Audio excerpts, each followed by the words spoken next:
यह कहानी बलदेवपुर गांव की है, जहां सर्दियों का मौसम अपने शुरुआती दिनों पर था। चारों ओर घना कोहरा छाया हुआ था। ठंडी हवा के झोंके शरीर को कंपा देने वाले थे और हवा में सर्दी का एहसास हर सांस के साथ महसूस हो रहा था। गांव के चौपाल पर कुछ बुजुर्ग और नौजवान अलाव के पास बैठे थे। जलती लकड़ियों की मध्यम आवाज और आग की तपिश उन्हें सर्दी से राहत दे रही थी। इस बार तो ठंड बहुत बढ़ गई है भाई, खेतों में काम करना मुश्किल हो गया है और अभी तो सर्दी का सबसे मुश्किल समय आना बाकी है। हाँ सही कहा, पिछली रात तो कांपते हुए सोने में गुजारी। अगर यह ठंड ऐसे ही रही तो बहुत मुश्किल होगी।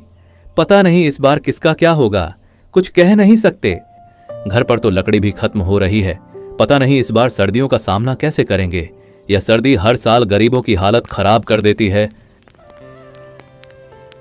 इसी गांव में मंगेश का एक छोटा सा परिवार रहता था।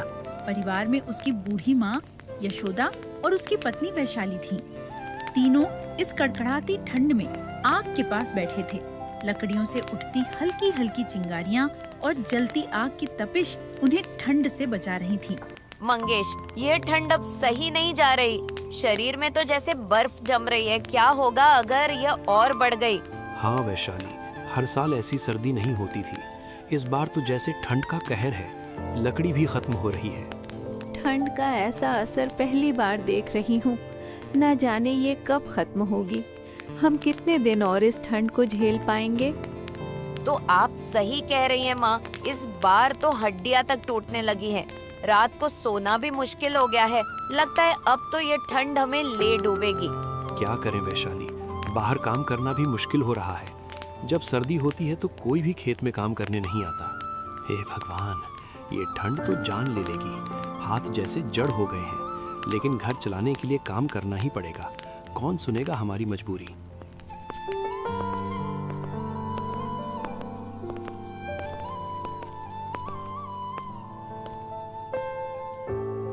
तभी ठाकुर साहब खेत में आते हैं। उनके चेहरे पर कठोरता और आंखों में लालच झलकता है।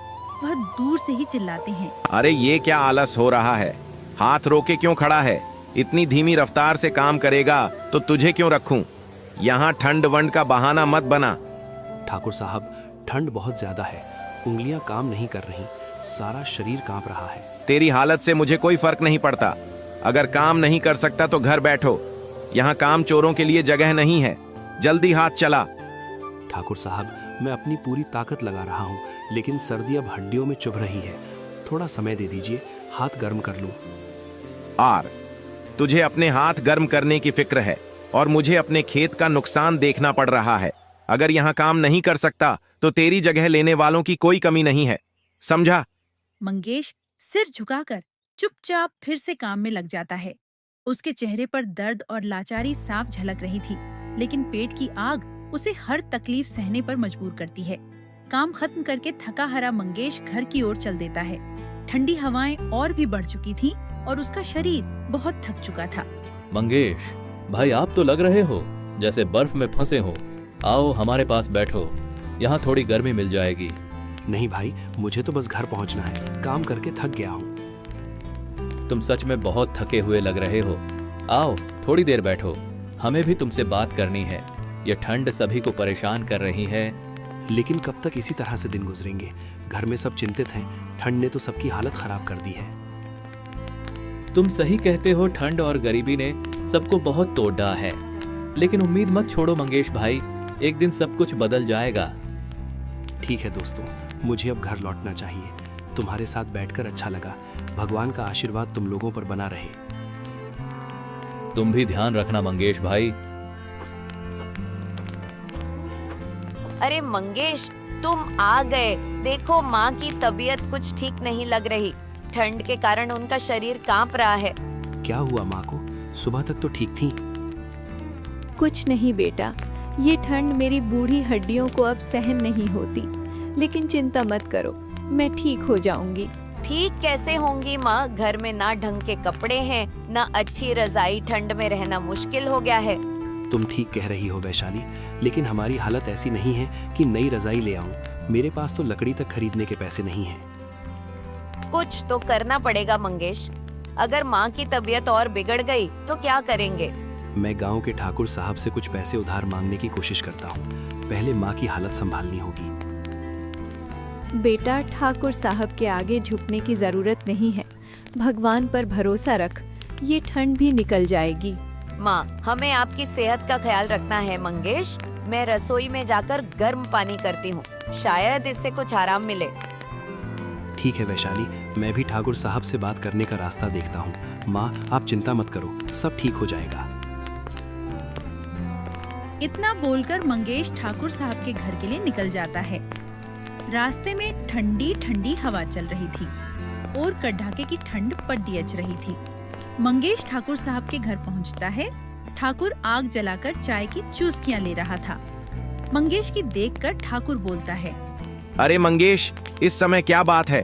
कोई जरूरी काम है? ठाकुर साहब, मेरी माँ की तबीयत बहुत खराब है। ठंड के कारण उनकी हालत बिगड़ गई है। मेरे पास दवाई खरीदने के पैसे नहीं हैं। मैं आपसे उधार मांगने आया हूँ। क्या मंगेश, तुम जानते हो कि मैं बिना गिरवी रखे उधार नहीं देता। तुम्हारे पास गिरवी रखने के लिए क्या है? तुम्हारा तो कोई खेत भी नहीं है। ठाकुर साहब, मेरे पास खेत तो नहीं है, लेकिन मेरा एक छोटा सा घर है। मैं वही गिरवी रखने को तैयार हूँ। बस माँ की जान बचाने के लिए थोड़े पैसे चाहिए। तो तुम अपना घर गिरवी रखना चाहते हो? जान लो, अगर समय पर पैसे नहीं लौट आए तो तुम्हारा घर मेरे नाम हो जाएगा और तब तुम्हारे पास रहने के लिए भी जगह नहीं बचेगी।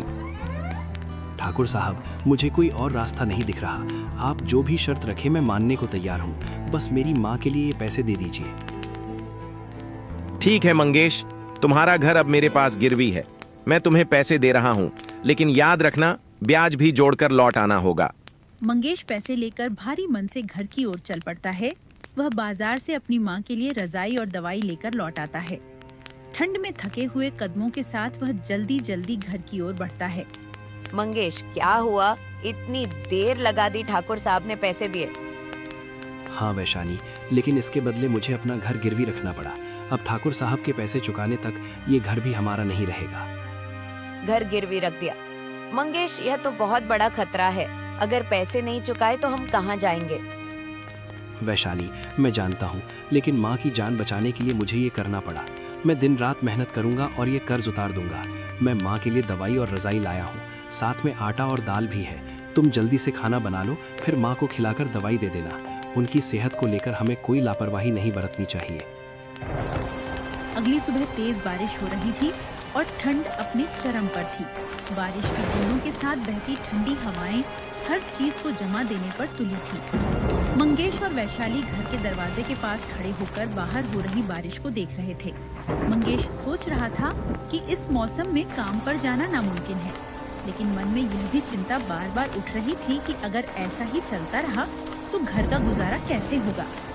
मंगेश, यह बारिश तो थमने का नाम ही नहीं ले रही।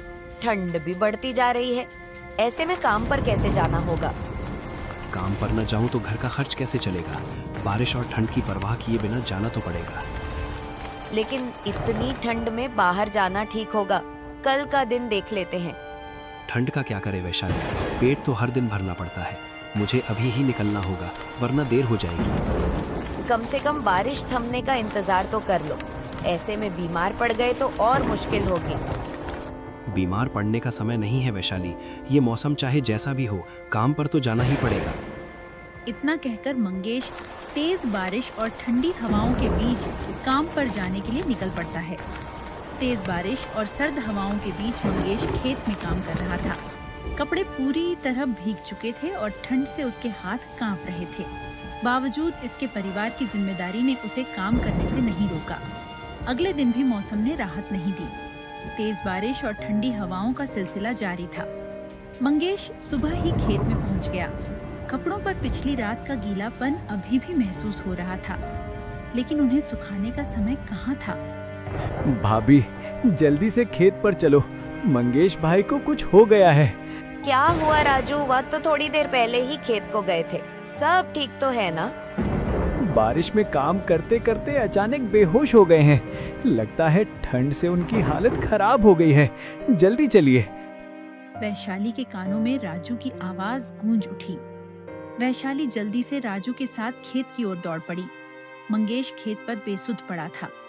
वैशाली उसके पास जाकर घुटनों के बल बैठ गई और जोर जोर से पुकारने लगी। देना मंगेश, आंखें खोलो, मैं यहाँ हूँ। देखो मैं आ गई, आंखें खोलो मंगेश।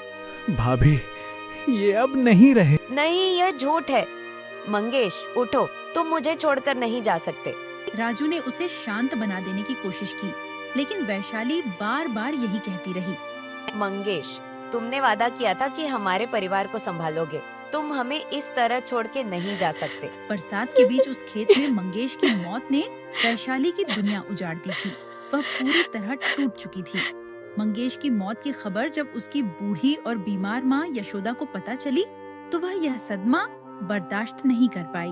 उनके कमजोर दिल पर ऐसा बोझ बना जिसे वह सहन नहीं कर सकी और वह भी चल बसी। वैशाली के लिए यह क्षण असहनीय था। एक ही दिन में उसने अपने जीवन के 2 सबसे बड़े सहारे खो दिए थे। इस साल की ठंड और बरसात ने वैशाली से उसके मंगेश और उसकी सास को छीन लिया था। वैशाली अकेले रसोई में बैठी थी। यशोदा और मंगेश की यादें उसके मन में घूम रही थी। उठो मंगेश, उठो मंगेश, तुमने क्यों छोड़ दिया मुझे इस हालत में? और मम्मी तुम भी चली गई। अब यह घर सूना हो गया है।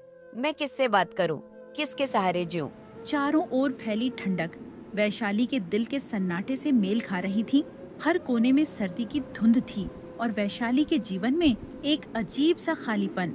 यह सर्द मौसम उसे बार बार उसी दिन की याद दिला देता जब उसने अपने मंगेश और सास को खो दिया था। वैशाली, वैशाली, बाहर निकलो, मुझे जरूरी बात करनी है।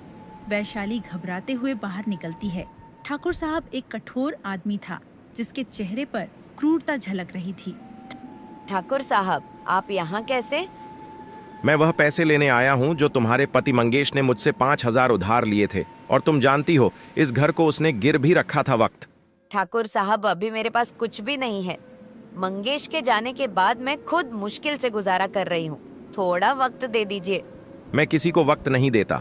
अगर पैसे नहीं दे सकती तो यह घर और जमीन मेरा है। अगले महीने तक इसे खाली कर दो। ठाकुर साहब, कृपा कीजिए। यह घर मेरे पति की आखिरी निशानी है। मेरे पास और कुछ नहीं है भैया। मुझसे हमदर्दी की उम्मीद मत करो। मैं सिर्फ अपना हक लेने आया हूँ। 1 महीने का वक्त दे रहा हूँ। अगर पैसे नहीं दिए तो यह घर मेरा होगा। तैयार रहना। ठाकुर साहब अब गुस्से से चला जाता है। उसके जाते ही वैशाली फूट फूट कर रोने लगती है। उसकी सिसकियों की आवाज सर्द हवाओं में घुल कर गूंज रही थी। सर्दी अब भी अपनी पूरी तेजी पर थी। हवाओं में बर्फीली ठंड घुली हुई थी और वैशाली के शरीर के हर हिस्से में ठंड की चुभन महसूस हो रही थी। लेकिन उसे अब अपने और इस घर के लिए कुछ करना था। पेट भरने के लिए उसने ठानी कि वह आज किसी से भी काम मांगने जाएगी। वैशाली ने अपने पुराने फटे हुए कपड़े पहने और गांव के घरों की ओर बढ़ी। हर दरवाजे पर खड़े होकर उसने काम मांगने की शुरुआत की, यह उम्मीद करते हुए कि शायद कोई उसकी मदद करेगा। मुझे कुछ काम दे दो। घर में जो भी छोटा मोटा काम हो मैं कर लूंगी। मेरी मदद करो। मैं बहुत मुश्किल में हूँ बहन जी। लेकिन अंदर से कोई आवाज नहीं आई। वैशाली ने थोड़ा इंतजार किया, फिर निराश होकर दूसरे घर की ओर बढ़ी। अगर कुछ काम हो तो मुझे दे दीजिए। मुझे बहुत जरूरत है। ये इस समय हमारे पास कोई काम नहीं है। मैं अपना काम खुद ही कर लेती हूँ। तुम किसी दूसरे घर जाओ। वैशाली चुपचाप सिर झुकाए चली आती है। अगले घर में भी वही हाल था।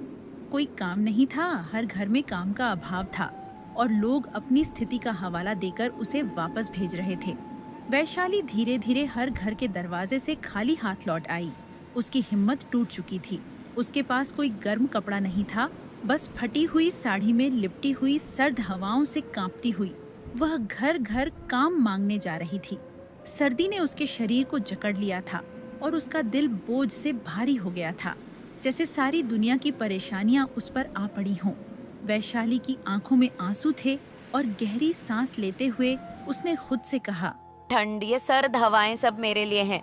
कोई नहीं है जो मेरी मदद करे, लेकिन मुझे हार नहीं माननी है। मुझे अकेले ही जीना होगा। वैशाली ने अपनी आंखों में छिपे आंसुओं को अंदर ही अंदर पीते हुए धीरे धीरे कदम बढ़ाए और खाली हाथ घर लौट आई। वैशाली घर लौटी और उसे एहसास हुआ कि घर में खाने के लिए कुछ भी नहीं था। उसके पेट में भूख की लहर उठ रही थी, लेकिन कुछ नहीं था। वह चूल्हे के पास बैठ गई। थोड़ी देर तक चूल्हे के पास बैठने के बाद निराश होकर बिस्तर की ओर बढ़ी और खाली पेट सोने चली गई। उसकी आंखों में थकान और अकेलापन था, जैसे उम्मीदें पूरी तरह से खत्म हो चुकी हों। सर्द हवाओं के साथ एक और सुबह आई, लेकिन वैशाली के लिए यह सिर्फ एक और दुख का दिन था। रात भर खाली पेट सोने के बाद उसकी हालत और भी कमजोर हो गई थी। उसकी आंखें धसी हुई थीं और चेहरा थकावट से भरा था। वह चूल्हे की ओर बढ़ी, लेकिन वहां सिर्फ राख का ढेर पड़ा था। मंगेश, अगर तुम यहाँ होते तो शायद ये सब सहना ना पड़ता, लेकिन अब तो ये लड़ाई मुझे अकेले ही लड़नी है। ठंड से डरकर मैं यूं ही नहीं बैठ सकती। अगर लकड़ी ना मिली तो चूल्हा कैसे जलेगा, और ये भूख तो जीने नहीं देगी भाई। उसके पास गर्म कपड़ों का नामो निशान नहीं था, सिर्फ वही पुरानी फटी हुई साड़ी जो ठंड से उसे बचाने में नाकाम थी। पर पेट की भूख और चूल्हा जलाने की मजबूरी ने उसे लकड़ी लेने जाने के लिए मजबूर कर दिया।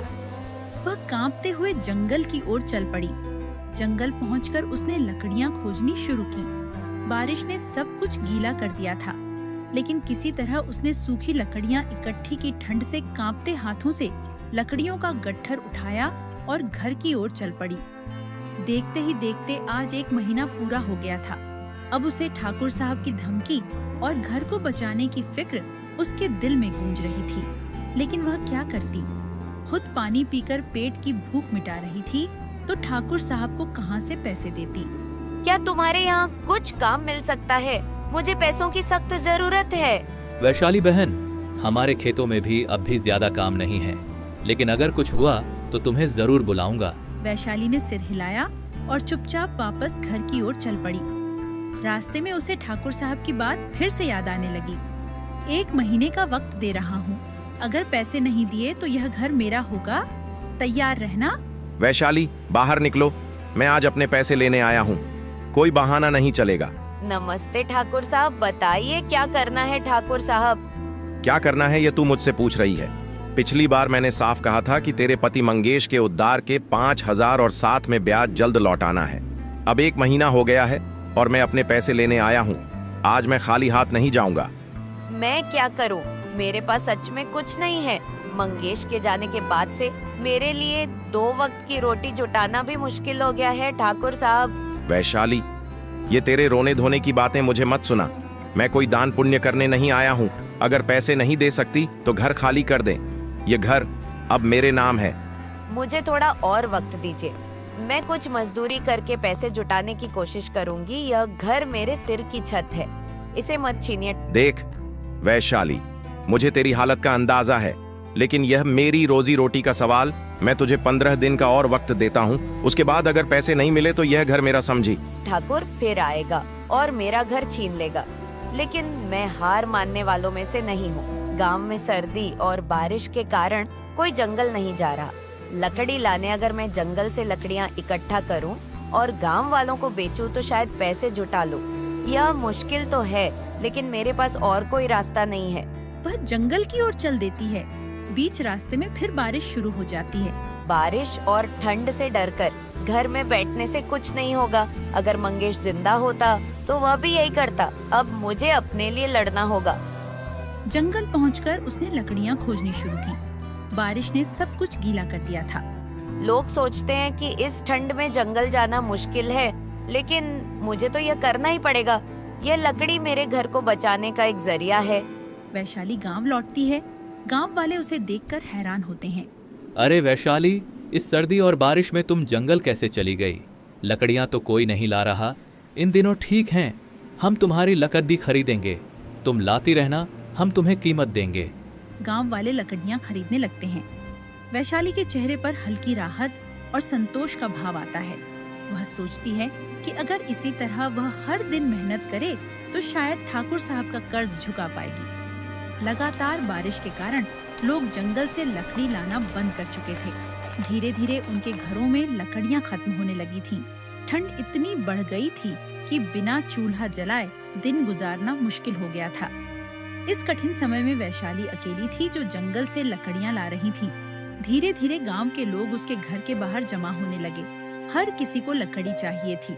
कुछ अमीर लोग जो हर हाल में लकड़ी चाहते थे, वैशाली को ऊंची कीमत देने की पेशकश करने लगे।